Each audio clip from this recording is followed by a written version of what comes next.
एक बार कालू कौवे को बहुत जोरों की भूख लगी, लेकिन उसे खाने के लिए कुछ नहीं मिल रहा था। वो खाने की तलाश में इधर उधर उड़ रहा था। तभी कालू कौवे को जमीन में एक हड्डी का टुकड़ा दिखाई देता है। वो खुश होकर टुकड़ा उठाता है और जैसे ही उसे चबाने की कोशिश करता है, दर्द से चिल्लाता है। मेरी चोट, ये तो सिर्फ हड्डी है। लगता है आज का दिन ही खराब है।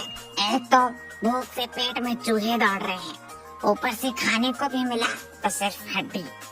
कालू कौवा फिर खाने की तलाश में उड़ चला। कुछ दूर जाने के बाद उसे एक रोटी का टुकड़ा जमीन पर पड़ा दिखाई दिया। अरे वाह, लगता है आज का दिन उतना भी खराब नहीं। खाने का इंतजाम जो हो गया। कालू कौवा जैसे ही रोटी के पास जाके उसे अपनी चोंच से उठाने जाता है, तभी अचानक से एक चील वहाँ उड़ता हुआ आता है और रोटी का टुकड़ा उठा के चला जाता है। कालू कौवे की चोंच रोटी की जगह जमीन से टकराती है और वो दर्द से चिल्लाता है। मेरी चोट, आज सब मेरी चोट के पीछे ही पड़े हैं। रोटी भी गई चोट से, अब तो भूखे ही रहना पड़ेगा। कालू कौवा फिर से खाने की खोज में उड़ता है। वो इधर उधर बहुत खोजता है, लेकिन उसे कुछ नहीं मिलता। तभी उसकी नाक में एक सुगंध आती है। अरे वाह, क्या खुशबू है। कालू जैसे ही आंख खोलता है, सामने एक चीज का टुकड़ा गिरा हुआ देखता है। ये क्या है? कालू चीज को इधर उधर जंप कर करके सूंघता है। अरे वाह, ये तो चीज है, मेरा फेवरेट चीज। तो सुगंध इससे आ रही थी।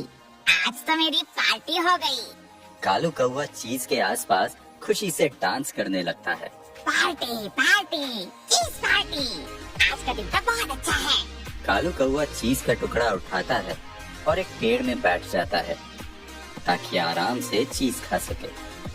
जंगल में सोनी लोमड़ी भी नीचे खाने की तलाश में भटक रहा था। तभी उसकी नजर एक चूहे पर पड़ी। मिल गया खाना। मुझे माफ करना मेरे प्यारे चूहे।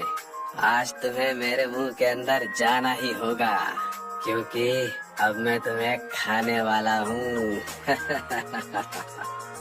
सोनी लोमड़ी चूहे के पीछे भागता है, लेकिन चूहा जल्दी से भाग के एक टीले में बने अपने बिल में घुस जाता है। सोनी लोमड़ी टीले से टकरा कर नीचे गिरता है। चूहा बिल से अपना मुंह निकाल कर उसे चिढ़ाता है। क्या हुआ लोमड़ी भाई, तुम तो एक चूहे से हार गए। अगली बार और तैयारी करके आना। लोमड़ी चूहे को गुस्से वाला लुक देता है। चूहा उसे चिढ़ाते हुए अंदर चला जाता है। सोनी लोमड़ी दुखी हो गया, क्योंकि उसे बहुत तेज भूख लगी थी।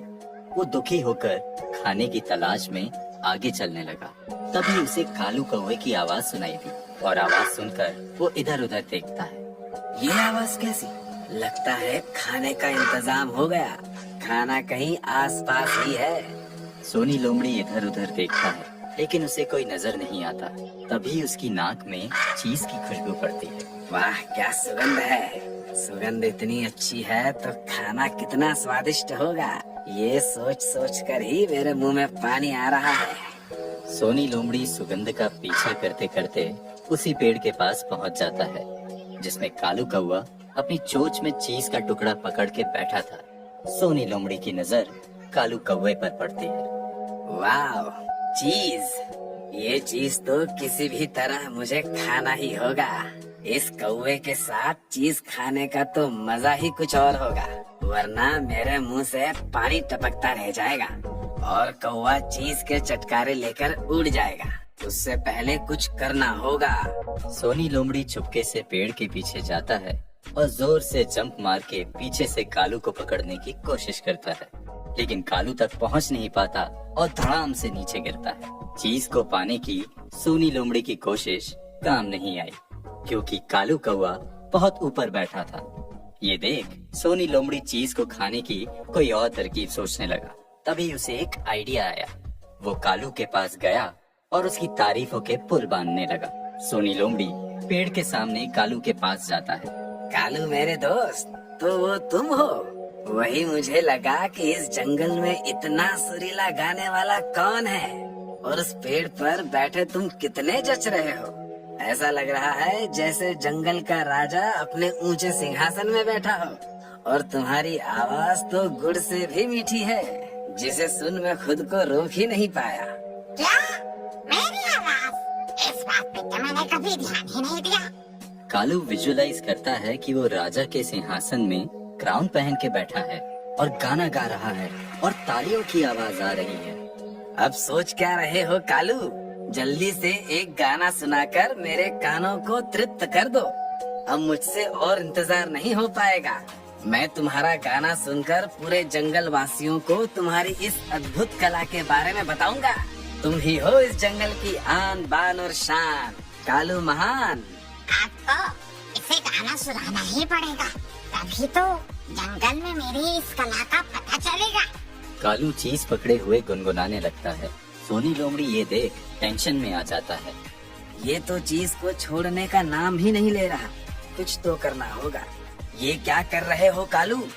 ऐसे मुंह बंद करके गुनगुनाने से क्या होगा? अरे तुम इतने महान गायक हो, गला खोल के गाओ ताकि बाकी जंगलवासी भी तुम्हारे संगीत का आनंद ले सकें। बात तो ये सही कह रहा है, पूरा जोर लगा के गाता हूँ। आखिर बाकी जानवर भी तो मेरी सुरीली आवाज सुने। और जैसे ही कालू ने गाना गाने के लिए अपना मुंह खोला, उसके मुंह से चीज का टुकड़ा नीचे गिर गया, जिसे सोनी लोमड़ी ने उठाया और वहाँ से भाग गया। मेरा चीज, रुको, मेरा गाना वापस तो करो मुझे। अरे मेरा गाना तो सुन लो कम से कम। धन्यवाद मेरे दोस्त। अब तुम यहाँ बैठे बैठे अपने गाने की प्रैक्टिस करो, तब तक मैं इस स्वादिष्ट चीज का मजा लेता हूँ। वैसे अपना चीज देने के लिए बहुत बहुत धन्यवाद। Bye bye. सोनी लोमड़ी वहाँ से चला गया और कालू को समझ में आ गया कि सोनी ने उसकी तारीफों के झूठे पुल बांध के बड़ी चालाकी से उसे बेवकूफ बनाया उस चीज के टुकड़े के लिए।